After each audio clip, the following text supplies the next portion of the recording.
Vous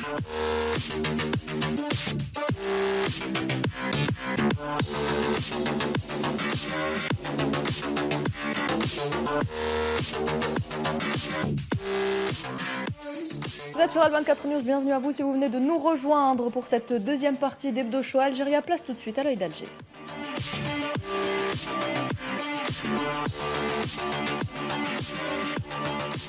La relation entre Alger et Paris risque-t-elle de nouvelles tensions sous la pression médiatique de la fachosphère? C'est donc la question que l'on se pose ce soir dans cette partie de l'œil d'Alger. Badis, vous avez justement un constat pour nous. Tout à fait. Alger et Paris réchauffent leurs canaux officiels, ça ne nous a pas échappé, mais certains plateaux français, malheureusement, eux, continuent d'alimenter la tension. Plateau. Oui, plateau entre parenthèses. Mais le risque est clair. Le risque est clair, c'est que la diplomatie du buzz, malheureusement, peut fragiliser, ou fragilise d'ores et déjà peut-être la diplomatie d'État, que la relation bilatérale soit otage d'un piège, un piège de provocation permanente. Donc, je demande à la régie justement de étayer ces propos avec des infographies, avec des statistiques, avec des chiffres. Vous savez, comme d'habitude, les chiffres sont têtus. Donc là, première infographie, c'est un peu le volume et la tonalité que j'aimerais mettre en exergue. Premier constat, l'Algérie est omniprésente dans les médias français. 23 000 mentions, 4 500 contenus centrés sur les relations France-Algérie et près de 900 séquences TV radio. Mais le chiffre le plus révélateur, j'ai envie de vous dire, c'est celui des 62%. 62% de quoi? De couverture conflictuelle ou négative, c'est-à-dire anti-Algérie. Donc le problème, ce n'est pas que l'on parle de l'Algérie, soit, mais que le problème, c'est que comment on parle de l'Algérie. Donc l'Algérie est surexposée médiatiquement, mais sous-expliquée, Mehdi, stratégiquement. L'infographie numéro 2, je bois vos larmes, la fachosphère Bolloré, je bois vos larmes. Longtemps. Ça fait longtemps que je n'ai pas bu vos larmes, la fachosphère Bolloré. Je bois avec toi. Finir. L'infographie numéro 2, donc qu'est-ce qu'on y retrouve? On y retrouve la répartition par grand thème, j'ai envie de vous dire. Donc deuxième constat, c'est quoi? C'est que le cadrage est massivement biaisé, altéré, dénaturé. Un contenu sur 3, comme vous le voyez bien, ramène l'Algérie à l'immigration, aux OQTF ou aux accords de 1968. C'est une réduction, c'est un raccourci politique, clairement. Donc l'Algérie, si vous voulez, est traitée comme un problème de préfecture, alors que l'Algérie est une puissance méditerranéenne, l'Algérie est une puissance africaine, énergétique et diplomatique. Excuse-moi, Badis, mais l'énergie, c'est que 6%? Oui. C'est ça? Donc ça veut dire que si ils ont froid cet hiver, c'est que 6%. Oui. D'accord. Ça va passer à 90%. Oui, parce que le gaz algérien est omniprésent en Europe et aussi en France. Donc je pense qu'ils vont avoir froid cet hiver alors. C'est pas grave. Ça serait magnifique quand même qu'on puisse, vous savez, livrer du gaz, mais avec les noms, et on n'en livre pas aux fachos. Tu vois, ça serait génial comme système, ça. Ça serait magnifique comme système. Il y en a beaucoup, ouais. Donc on parle peu de coopération, Mehdi, de sécurité régionale notamment, peu d'économie, peu d'Afrique, peu d'énergie, comme tu viens de le dire. On préfère, encore une fois, le réflexe néocolonial, le réflexe au raisonnement logique. Donc quand certains plateaux parlent de l'Algérie, ils ne regardent pas un État, ils regardent une obsession française. Et puis enfin, pour finir, la troisième infographie, la régie s'il vous plaît, c'est cette dynamique mensuelle. On voit bien avec le graphe et la courbe. Donc on a un constat qui sont les pics très importants, les pics médiatiques suivent les séquences politiques et diplomatiques. À chaque moment sensible, la machine médiatique bollorienne repart. Polémique, pression et surenchère. On le voit bien, c'est la diplomatie, encore une fois, du buzz contre la diplomatie officielle. La diplomatie d'État, aujourd'hui, travaille dans la durée, j'ai envie de vous dire. La diplomatie, elle, du buzz, cherche l'incident, cherche la surenchère, cherche la phrase choc, cherche le clash. Donc, en conclusion et pour finir, Nouhad, au fond, cette séquence, qu'est-ce qu'elle nous apprend? Elle nous apprend une chose très simple. Le danger n'est pas seulement la crise entre Alger et Paris, c'est que le vacarme médiatique aujourd'hui force la diplomatie officielle à rechuter malheureusement. Donc la relation algéro-française ne doit pas être gouvernée par les plateaux, par les polémistes, par les polémiques ou, j'ai envie de vous dire, par le calcul d'audience. Mahdi, un commentaire peut-être sur cette reprise chahutée des relations entre Alger et Paris et cet acharnement de certains médias français. c'est pas un acharnement. En fait, tu sais, on ne jalouse et on ne critique que les gens qui sont au-dessus de nous. Moi, j'ai jamais critiqué quelqu'un qui était derrière moi. J'ai toujours critiqué ou eu envie de critiquer une personne qui est devant moi pour le rattraper. Donc, les chiens aboient et la caravane passe, hein, excuse-moi l'expression, mais nous, on continuera à avancer. La Grande Algérie continuera à avancer avec ses réformes, avec ses institutions fortes, solides, avec sa souveraineté qu'elle a payée très cher, d'accord. Et on continuera à faire enrager ces individus. Ces individus, ouais, je dois être poli parce qu'il y a des personnes qui nous écoutent et même peut-être en famille. Donc ces individus qui sont sur des plateaux, qui sont payés pour dénigrer, pour calomnier, pour mentir sur l'Algérie. L'Algérie est un pays qui se développe à vitesse grand V. On n'est plus un pays en voie de développement, je le dis, je le répète, on est un pays émergent. Et on continuera à accroître notre vitesse de croisière pour atteindre les objectifs que s'est fixé le président de la République et que s'est fixé l'Algérie pour le développement de l'Algérie. Maintenant, moi, ça me fait un peu rire d'écouter des conneries comme ça, parce que, je ne vais pas vous mentir, la France, dans l'état où est-ce qu'elle est, je pense qu'elle a beaucoup plus à s'occuper que de s'occuper de l'Algérie ou de la relation diplomatique avec l'Algérie. Enfin, les médias français devraient s'occuper plus des gens qui crèvent de faim, des gens qui n'arrivent pas à payer leur facture d'électricité, des gens qui n'ont pas de quoi remplir leur caddie, des gens qui dorment dehors. Des gens qui n'ont pas de logement, des gens qui n'ont pas de travail, voilà, des agriculteurs qui meurent, qui se suicident parce qu'ils n'arrivent pas à vivre de leur propre travail, de leur propre labeur, au lieu de s'occuper de l'Algérie, l'Algérie est prospère et regarde droit devant, elle ne regarde pas derrière elle. Voilà, tout simplement. Ces médias, une bonne partie, les fachos, on vous salue. Hein. Les narratifs sont parfois alimentés et financés. Vous avez des puissances extérieures comme les Émirats arabes unis, comme le Maroc, comme l'entité sioniste, qui servent donc ce narratif anti-algérien, comme l'a si bien expliqué Badis. 62% des couvertures ces derniers temps, c'est des couvertures négatives, parce que aussi l'Algérie est devenue une matière, entre guillemets, pour une matière électorale, parce que cette année, c'est une année électorale, du moins pour les élections présidentielles françaises. Donc le courant de droite et d'extrême droite qui semble avoir le vent en poupe, et donc une grande partie de leurs médias leur appartiennent, même si les médias qui étaient de droite sont devenus d'extrême droite. Servent ce discours anti-algérien, parce que de toute façon, ces médias ont eu les 3 I, islam, insécurité et donc immigration, toujours au cœur des discussions, au cours des échanges. Des médias, bien sûr, qui sont critiqués. Et curieusement, vous aurez remarqué que ces derniers temps, 2 ministres qui ont visité l'Algérie, le ministre de l'Intérieur, M. Nunez, et M. Darmanin, ministre de la Justice, ont été attaqués vertement par ces médias à cause d'une affaire, d'un fait divers en France, la mort d'une fillette. Et tout le monde a appelé, curieusement, à leur démission. Ces 2 ministres étaient en Algérie, ils ont visité en Algérie, ils ont rappelé, comme l'a expliqué Badis, la reprise des relations sur le plan notamment sécuritaire, les relations judiciaires, etc. L'Algérie a des demandes. Et donc on les attaque pour les forcer à démissionner, comme si la politique, la normalisation entre guillemets, des relations avec ce grand pays qui est l'Algérie, dessert les intérêts de ces grands intérêts financiers également reliés par les médias. Ce que tu as présenté, Bedi, c'est vraiment parlant, surtout le timing. Donc, à chaque fois qu'il y a effectivement rapprochement, il y a crise, il y a. Et moi, ce que je constate, c'est que. Est-ce que justement, Tarek, vous pensez que la France aujourd'hui est prise au piège de cette provocation permanente? Totalement. En fait, à travers 2 axes, à chaque fois qu'il y a rapprochement entre Alger et Paris au niveau institutionnel, au niveau officiel, il y a réaction de deux parties. Premièrement, c'est la classe politique d'extrême droite avec la scène médiatique qui lui est affiliée, et aussi le Maroc. C'est systématique. Les 2 réagissent toujours très négativement, d'une façon ou d'une autre. Et ils ne font qu'un, de toute façon. Ils ne font qu'un, effectivement. Ils sont, bizarrement, même si les autres, quand même, c'est des Maghrébins, mais ils sont très soutenus et ils ne font qu'un. Et moi, il y a un événement, une affaire qui m'a étonné, c'est la chaîne de télévision française qui a acheté les droits des matchs de la Coupe du Monde. Il me semble qu'il n'y a pas un seul match de l'équipe d'Algérie, et pourtant, il y a des millions de supporters de l'équipe d'Algérie en France. C'est un sujet qui est quand même assez étonnant. C'est aussi étonnant, mais moi, tu sais, c'est comme quand on me dit, on m'a dit la dernière fois, oui, mais Mehdi, tu as plus à faire sur des chaînes françaises que sur des chaînes algériennes.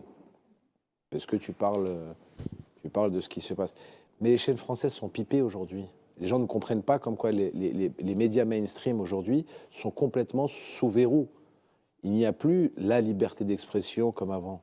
C'est-à-dire que maintenant, si tu ne rentres pas dans les clous, si tu ne rentres pas dans les cases, on te met de côté. Quand tu parles de l'Algérie, quand tu défends de l'Algérie, on te met de côté. Quand tu parles de la Palestine, on te met de côté. Quand tu parles des droits des personnes dans la précarité, on te met de côté. En fait, il faut que tu sois un mouton, d'accord, un bon petit mouton, et que quand le berger, en l'occurrence, par exemple, Pascal Praud te dit, il faut dire ça, ben, il faut que tu dises ça. Et il y a eu énormément de preuves de ce que je suis en train de raconter, de personnes qui se sont fait mettre de côté, enfin qui se sont fait écarter des plateaux de télévision parce qu'elles n'étaient pas, parce qu'elles ont pris position et parce qu'elles n'étaient pas dans la lignée éditoriale de ce qu'ont décidé, entre guillemets, leurs penseurs, leurs maîtres d'école.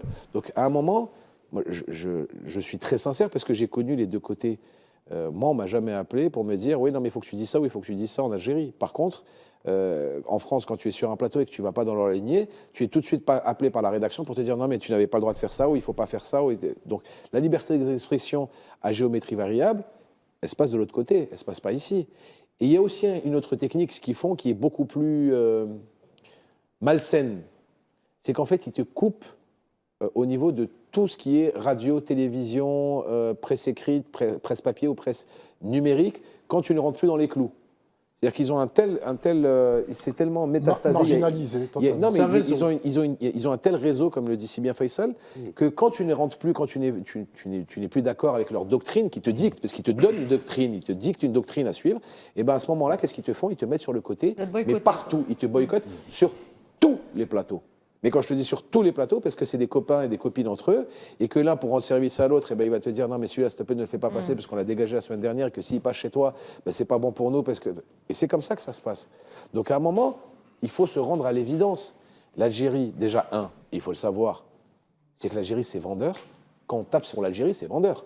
Alors en plus, si tu ramènes 2-3 anciens énergumènes qui se croyaient algériens, mais qui travaillent pour. Voilà. Alors là, c'est génial, parce que critiquer l'Algérie par des anciens Algériens, parce que voilà, ça, c'est vraiment super vendeur. Là, t'es au firmament de l'élite. C'est ce qui se passe actuellement.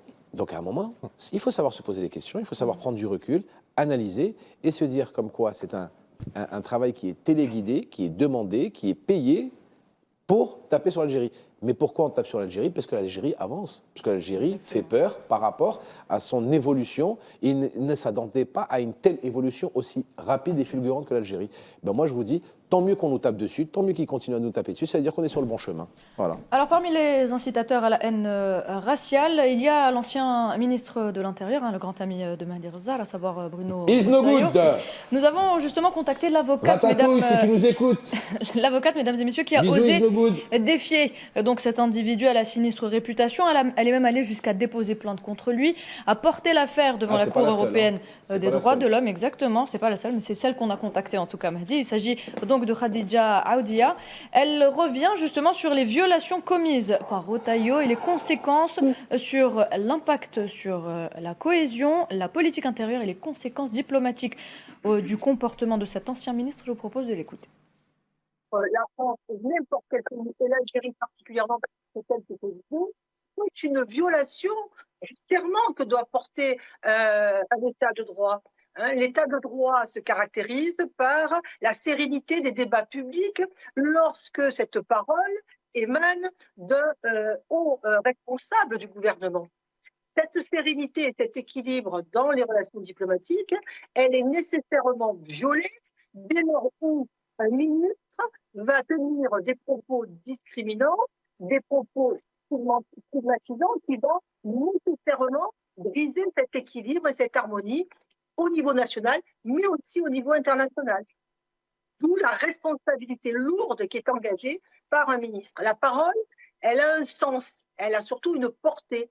Et lorsque cette parole, qui doit être une sacramentum lorsqu'il s'agit de ministre, est utilisée à des fins de division d'une nation ou en portant atteinte à des relations interétatiques, évidemment, eh bien, on est dans la transgression. Je rappelle que la liberté de parole n'est pas une liberté absolue, ni en droit positif français, ni au niveau de l'article 10 de la Convention européenne des droits de l'homme. Une chose est certaine, c'est qu'en violant délibérément, le respect dû à chaque individu composant la nation française, en attaquant d'autres ressortissants, que sont les ressortissants algériens, que ce soit les diasporas algériennes en France ou que ce soit les ressortissants algériens à eux-mêmes qui se sont attaqués à travers ces propos tenus par un ministre de l'Intérieur. Nécessairement, en réaction, il va y avoir des conséquences dans les relations diplomatiques. C'est évident. J'aime beaucoup cette avocate. Une réaction. J'aime beaucoup cette avocate et je vais la contacter. Je vais la contacter, cette avocate, parce qu'elle va défendre nos droits, Bédis et moi. Parce que nous, on se fait à chaque fois chamailler. Bon, de toute façon, c'était un secret de polichinelle que je suis fiché S et que à chaque entrée ou sortie de l'aéroport, et Bédis, on a déjà voyagé ensemble, c'est entre 30 minutes et 45 minutes de questions-réponses. Et que je suis fiché S, et voilà, parce que Retailleau parce que Isnogoud l'a décidé, mais je vais contacter cette avocate et je vais lui demander de défendre mes droits. Tiens, je préfère donner mon argent à une compatriote. Voilà, Et cette avocate, on rappelle, m'a dit qu'elle a répertorié 15 bravo déclarations publiques compilées. Voilà, je vais la contacter, je vais être son client. Voilà, bravo à elle, bravo pour ce qu'elle fait. Bédis, une réaction? Non, écoutez, je pense qu'elle dit haut et fort ce que beaucoup pensent tout bas, hein, c'est qu'aujourd'hui, Non, franchement, chapeau. Les victimes de Retailleau ne sont pas que les relations bilatérales, c'est aussi les Français eux-mêmes. Et je saurais un peu l'expliquer tout à l'heure à travers une infographie dans laquelle j'aimerais le ramener à sa vraie valeur et à sa vraie place, à savoir insignifiant. Merci, Bédis. Mais ça laisse quand même des traces dans la société française, parce que Bruno Retailleau, ancien ministre de l'Intérieur, continue de parler. Il avait parlé quand il était ministre et il attaquait régulièrement en Algérie, souvent sans argumenter. Et Mme Aoudia a bien fait de répertorier ses déclarations publiques et se poursuivre. Il n'y a pas que lui, bien évidemment, il y a d'autres. Et peut-être c'est une manière de rappeler la France à ses obligations. C'est vrai que la liberté de parole et la liberté d'expression, c'est un principe sacré, mais il n'est pas sacré pour tout le monde. Tout à l'heure, Mahdi parlait de la critique de l'entité sioniste. Si vous critiquez l'entité sioniste, si vous remettez en cause l'Holocauste, si vous faites, il y a beaucoup d'interdits et de lignes rouges en France. La loi Yadan est là pour le prouver, parce qu'on veut même empêcher les Français, le peuple français, de critiquer l'entité sioniste. Donc pour dire qu'effectivement, la liberté de parole, elle est réglementée, elle est codifiée par le droit européen. Mais malgré ça, malgré cette initiative, Bruno Retailleau continue de dire ce qu'il veut sur les antennes. Manouret, j'aimerais juste, je demande à la régie de mettre cette vidéo pour montrer un peu de qui on parle, de cet énergumène qui effectivement, d'abord c'est un saltimbanque qui coanime. Oh le tricheur, les vachettes. Qui coanime un saltimbanque de l'époque du Puy du Fou, mais un saltimbanque aussi de la politique française aujourd'hui. Et on voit bien qu'ici, c'était cette fameuse triche, notamment par rapport à la Vendée, pour favoriser sa région. Donc c'est pour vous dire qu'effectivement, c'est quelqu'un qui est loin d'être respectueux des valeurs, encore moins des principes, encore moins des Français, puisqu'il y avait une ville en face, il y avait une région en face. Mais c'est incroyable, je l'ai dit la semaine dernière. Mais comment un mec qui triche avec des vachettes, des vaches, il est devenu premier flic de France, il est devenu ministre de l'Intérieur. Mais comment on est passé des vaches à être premier ministre de l'Intérieur? Enfin, c'est un truc de fou, mais tu dis ça à n'importe qui, il ne te croit pas. Le mec trichait à un jeu télévisé avec des vaches, et c'est le premier flic de France, c'est lui qui doit garantir la sécurité. Une réaction? On voit bien le saltimbanque politique et artistique à l'œuvre, mais tout sauf justement pourquoi il a été mandaté, à savoir être ministre de l'Intérieur et servir les Français. Et c'est là où je veux en venir. Je vais encore une fois, comme vous me connaissez, Nouhed, les faits sont têtus, les chiffres sont têtus, et je suis là pour démontrer effectivement que cet insignifiant énergumène devrait revenir à sa place et ne pas encore moins penser à être présidentiable. Sa place, c'est avec les vaches. Exactement. Et encore, je pense que même les vaches n'en voudront pas.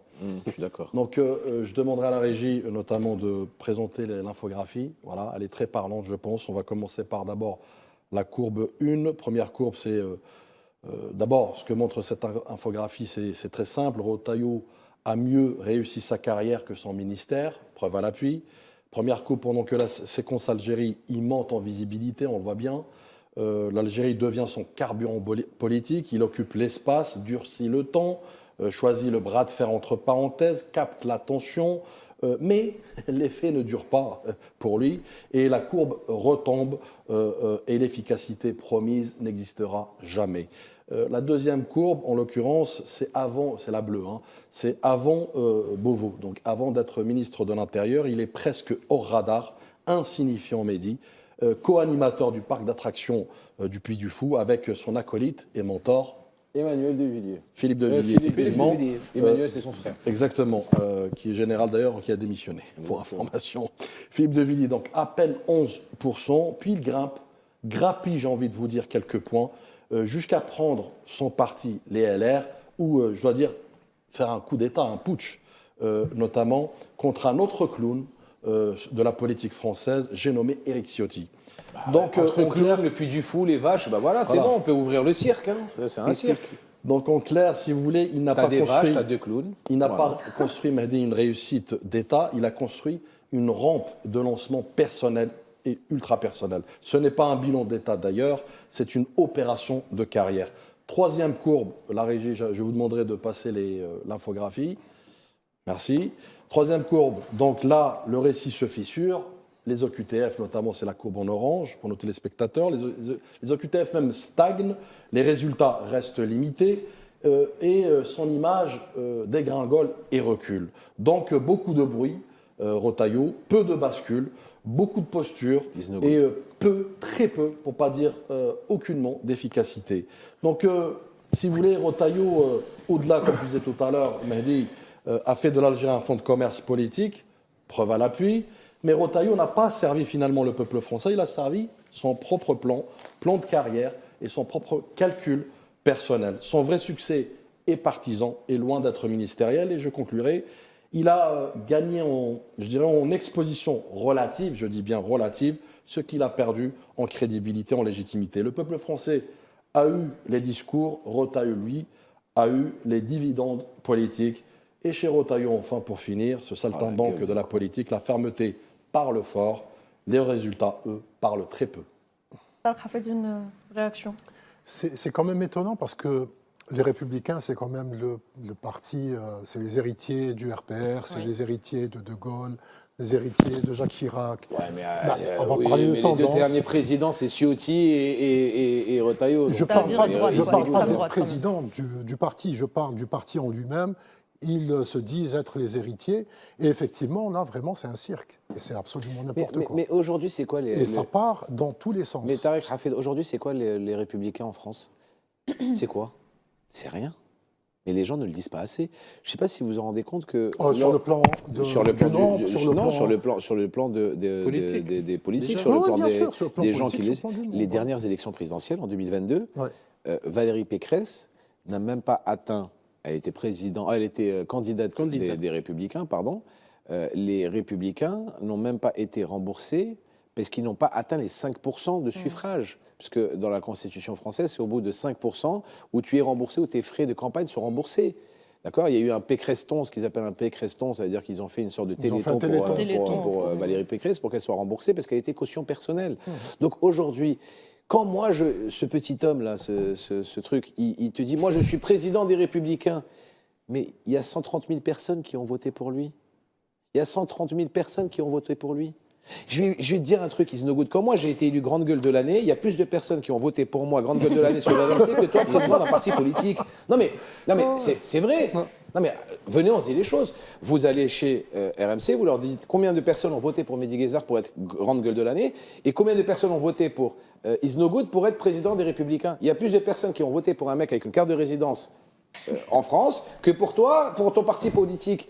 Et tu fais le coq. Et il était ministre de l'Intérieur. Alors que tu n'es qu'une poule. Ouais, enfin, excusez-moi, je suis désolé de le dire, mais bon, après, c'est Is No Good, quoi. Je pense que c'est sur cette déclaration que vous venez de lui faire, Mehdi, qu'on va clore cette séquence. Déclaration, ça peut être bien comme ça peut être pas bien. Écoutez. Et je continuerai à être embêté à la PAF avec beaucoup de volonté de la part du personnel du ministère de l'Intérieur. Merci, Mehdi. Merci à tous, mesdames et messieurs. On revient tout de suite.